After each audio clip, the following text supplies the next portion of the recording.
Dear students and parents, welcome back to my channel. JoSAA counselling అయితే start అవుతుందమ్మా. త్వరలో మరి స్టూడెంట్స్ అందరూ కూడా ఐఐటీస్కి వెళతారు.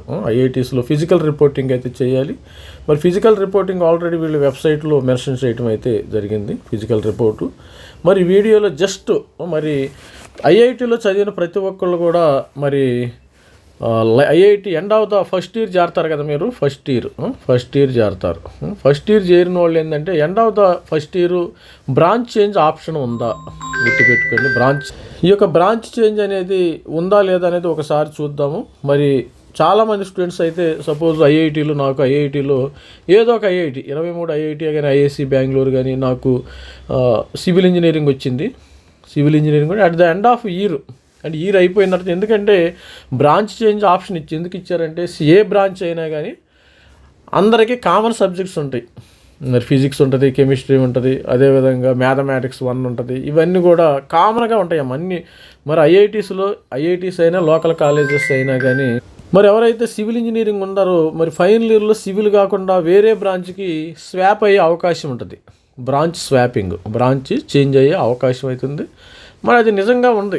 ఆల్రెడీ మనకి తెలిసిన స్టూడెంట్స్ కానీ, మెంటర్షిప్ తీసుకున్న స్టూడెంట్స్ కానీ, మా ఫ్రెండ్ మరి ఆల్రెడీ వాళ్ళ అబ్బాయి కూడా చేంజ్ అవ్వటం అయితే జరిగింది బ్రాంచ్ ఐఐటీస్. మరి ఇక్కడ చూసినట్టయితే అఫీషియల్గా branch change at Indian IITs to become a significant restricted currently. అంటే ఎవరెవరు బ్రాంచ్ చేయొచ్చు, దీనికి కూడా మనకి క్రెడిట్ కార్డ్ ఇస్తారు కదా. క్రెడిట్ కార్డ్ ఇచ్చినప్పుడు స్టార్ కండిషన్స్ ఉంటాయమ్మా, కామన్ కండిషన్స్ ఉంటాయి, స్టార్ గుర్తుంటుంది. Currently 9 including IIT Madras, IIT Kharagpur, Bombay have a officially published branch change option to alternative stress. ఇప్పుడు ఐఐటి బాంబేలో కూడా మీకు ఏదైనా బ్రాంచ్ వచ్చిందనుకోండి, వేరే బ్రాంచ్కి మారే అవకాశం ఉంటుంది. అంటే అక్కడ వేకెన్సీస్ని బట్టి మారుతాయి, గుర్తుపెట్టుకోండి. అసలు ఎవరు eligibility, you must complete first 2 semester academic no backlogs. ఐఐటీలో చదవటం అంటే చాలా కష్టకూడదు. 8.5 ఉండాలమ్మ, గుర్తుపెట్టుకోండి. 8.5 CGPA at least greater than 8 CGPA. నాకు తెలిసిన మా ఫ్రెండ్ మరి వాళ్ళ అబ్బాయి అయితే, వాళ్ళ సన్ అయితే మరి ఐఐటి గోవాలో మెకానికల్ చేరారు. స్టార్టింగ్లో మెకానికల్ చేరారు. ఎందుకంటే మనకు రియల్ టైమ్గా ఇది ఇక్కడ చూసింది కాదు కానీ రియల్ టైమ్గా రీసెంట్గా కాల్ చేసి చెప్పడం జరిగింది. ముందు ఐఐటి గోవాలో మెకానికల్ వచ్చింది లాస్ట్ ఇయర్. ఐఐటి గోవాలో మెకానికల్ వచ్చింది. ఈ మెకానికల్ నుంచి ఆ స్టూడెంట్కి MNC అంటూ వచ్చిందంట. ఈ మధ్య నాకు కాల్ చేసి చెప్పడం జరిగింది. మ్యాథమెటిక్స్ అండ్ కంప్యూటింగ్ స్టూడెంట్స్కి అయితే వచ్చింది. మంచి CGPA వచ్చిందంట. అక్కడ 8.5 కాదు కానీ గ్రేటర్ దాన్ 8 ఎంతో చెప్పాడు. మరి ఈ విధంగా మీరు బ్రాంచ్ చేంజ్ అవ్వచ్చు. ఇది 100% జరుగుతుందా అంటే మీ యొక్క పెర్ఫార్మెన్స్ మీద ఆధారపడి ఉందాము, గుర్తుపెట్టుకోండి. సార్ చెప్పేవాడు ఇంకేముంది, ఐఐటీలో వచ్చేసిద్ది. రేపు పొద్దున మీకు ఐఐటీలో మరి బ్రాంచ్ చేంజ్ అవ్వకపోతే నన్ను తిట్టుకోవద్దు, గుర్తుపెట్టుకోండి. ఇది మరి అవకాశం, వే అనమాట. మనము బ్రాంచెస్ అయితే చేయొచ్చు. ఐఐటి గోవాలో మారింది. అదేవిధంగా IIITలో కూడా బ్రాంచ్ చేంజ్ ఉందమ్మా. IIIT మరి లాస్ట్ ఇయర్ మెంటర్షిప్ స్టూడెంట్స్ అయితే బ్రాంచ్ చేంజ్ గురించి కాల్ చేయడం జరిగింది. మనకి IIIT ఉంది కదా, IIIT మణిపూర్లో అతను ఈసీఈ VLSI జాయిన్ అవ్వడం జరిగింది ఒక స్టూడెంట్. మరి వాళ్ళ ఫాదర్ నాకు ఇప్పుడు కూడా టచ్లో ఉండటం జరిగింది. మరి ఈసీఈ నుంచి వాళ్ళు అడిగారంట, సిఎస్సికి వెళతావా అంటే, మరి వాళ్ళు సిఎస్సికి ఎక్కువ మంది ఉన్నారు, కాంపిటీషన్ ఉన్నారని చెప్పారు. మరి వాళ్ళు ఈసీలో ఉన్నారనేది ఇంకా సమాచారం అయితే, ఇన్ఫర్మేషన్ మనకేమీ లేదు. మరి బ్రాంచ్ చేంజ్ అయితే రిక్వెస్ట్ వచ్చింది, బ్రాంచ్ చేంజ్ అయితే రిక్వెస్ట్ వచ్చేసింది. కాబట్టి మరి ఇప్పుడు మనకు జోసా కౌన్సిలింగ్లో మీరు మరి ధైర్యం చేసి ఏదో ఒక బ్రాంచ్ చేరండి. Suppose institute rules, some institute structure change in differently.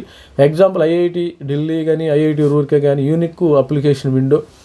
The merit based changes highly competitive depending on entirely on your first year inter semester merit and seat availability. అంటే ఇదేంటంటే అక్కడ ఎన్ని సీట్లు ఉంటాయి, అసలు మీకు ఎంత CGPA వచ్చిందని గుర్తుపెట్టుకోవాలి. Alternative let IIT where branch changes are banned, the students can pursue double. కొన్ని చోట్ల ఏంటంటే బ్రాంచ్ చేంజెస్ ఉండవమ్మ. కొన్ని ఐఐటీస్లో బ్రాంచ్ చేంజ్ ఉండొచ్చు. అప్పుడు ఏం చేస్తారంటే వీళ్ళు మైనర్ డిగ్రీ తీసుకోవచ్చు. సిఎస్సిలో మైనర్ డిగ్రీ తీసుకునే అవకాశం ఉంది. ఎందుకంటే సిఎస్సిలో కొన్ని సబ్జెక్ట్స్ ఉంటాయి. Pursue the double major, take minor, opt for free electives in different disciplines అని కొన్ని. Suppose minor degree computer science students computer networks తీసుకోవచ్చు. కంప్యూటర్ నెట్వర్క్స్ కానీ అలగారిథమ్స్ కానీ ఈ విధంగా స్టూడెంట్స్, కొంతమంది VLS అట్లా డిఫరెంట్గా కొన్ని అయితే క్రెడిట్స్ అయితే చేయొచ్చు. అది డెఫినెట్గా. మరి ఇన్స్టిట్యూట్లో మరి ఫైనల్ ఇయర్లో బ్రాంచ్ చేంజ్ అవుతుందా లేదనేది అది మీ యొక్క పెర్ఫార్మెన్స్ మీద ఆధారపడి ఉంటుంది. మరి ట్రై చేయండి. ఎవరైనా ఈ యొక్క వీడియో చూసిన వాళ్ళు ప్రతి ఒక్కరు కూడా కష్టపడి చదవండి. ఫస్ట్ ఇయర్ దాదాపు గ్రేటర్ దాన్ 8 CGPA మెయింటైన్ చేయాలి. 8 CGPA గ్రేటర్ దాన్ 8 CGPA ఎవరికైతే వస్తుందో వాళ్ళకి అవకాశాలు ఉంటాయి. డెఫినెట్గా 100% వస్తుందని నేను చెప్పను. స్టూడెంట్స్ మరి మీ వల్ల నేను ఐఐటీలో ఏదో ఒక బ్రాంచ్లో చేరాను సార్, తర్వాత ఇప్పుడు నాకు బ్రాంచ్ అంటే అది చెప్పలేము. అది మనకు CCAP కౌన్సిలింగ్ లాగా. CCAP కౌన్సిలింగ్లో మీకు సీటు రావచ్చు, రాకపోవచ్చు. కాకపోతే లాస్ట్ ఇయర్ మరి స్టూడెంట్స్ని బట్టి CCAP కౌన్సిలింగ్లో సీట్లు వచ్చినాయి. నేను ప్రాక్టికల్ ఎక్స్పీరియన్స్ ప్రకారం CCAP కౌన్సిలింగ్ డెఫినెట్గా సీట్లు వచ్చినాయి.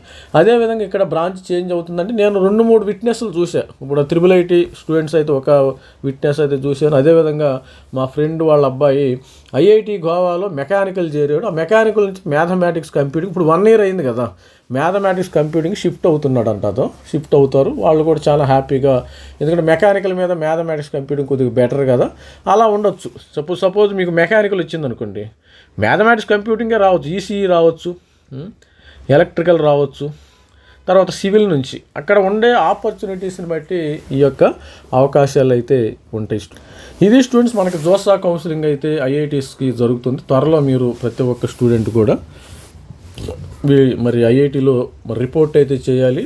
మరి జూలై 22 ఆన్వర్డ్స్, జూలై 22 నుంచి మరి ఆల్మోస్ట్ ఆల్ ఒక 27th ఈ ప్రాంతంలో ఈ ప్రాంతంలో ఫిజికల్ రిపోర్టింగ్ అయితే చేయాలి. ఇప్పుడే టికెట్స్ అయితే బుక్ చేసుకోండి. All the best students. This is me Ravikumar signing out. ఎందుకు వీడియో చేస్తున్నానంటే ఎవరైనా ఒకవేళ మీకు రౌండ్ 3లో కానీ రౌండ్ 4లో కానీ రౌండ్ 5లో, మనకి రౌండ్ 5సే కదా, 5 రౌండ్లే ఉంటాయి. IITస్కి 5 రౌండ్లు, NITస్కి 6 రౌండ్లు ఉంటాయి, గుర్తుపెట్టుకోండి. ఈ 5 రౌండ్లు ఏదైనా బ్రాంచ్ వస్తే మీరు డేర్ చేయొచ్చు, నేను IITలో చేరతాను. ఇంటర్ డిసిప్లిన్ కూడా చేరవచ్చు. ఇప్పుడు ఇంటర్ డిసిప్లిన్ కోర్స్ ఉంది, కెమికల్ సైన్సెస్. ఇంటర్ డిసిప్లిన్ నుంచి సివిల్ రావచ్చు, ఎందుకంటే కాంపిటీషన్. ఇంటర్ డిసిప్లినరీ కోర్స్ ఉంది, సివిల్ కానీ మెకానికల్ కానీ మరి మెటలర్జీ కానీ అలా ఉండే అవకాశం అయితే ఉండదు. అంటే ఇప్పుడు ఇంటర్ డిసిప్లినరీ స్టూడెంట్స్, ఎందుకంటే మెకానికల్ స్టూడెంట్స్ మ్యాథమెటిక్స్ కంప్యూటింగ్ వెళ్ళినప్పుడు ఇక్కడ సీటు కూడా ఖాళీ అవుతుంది కదా. ఇప్పుడు ఫర్ ఎగ్జాంపుల్ IIT గోవాలో మెకానికల్ వచ్చింది మా ఫ్రెండ్ వాళ్ళ అబ్బాయికి, అతను మ్యాథమెటిక్స్ కంప్యూటింగ్ అంటే ఇక్కడ సీట్ ఖాళీ అవుతుంది. అంటే ఇంటర్ డిసిప్లినరీ ఎవరైనా ఉంటే మరి మెకానికల్ వెళ్ళవచ్చు, సివిల్ నుంచి మెకానికల్ అంటే మనకి సీట్లు సర్దుబాటు చేసుకోవచ్చు అనమాట. ఇది students, all the best. This is my Ravikumar signing out. Thank you.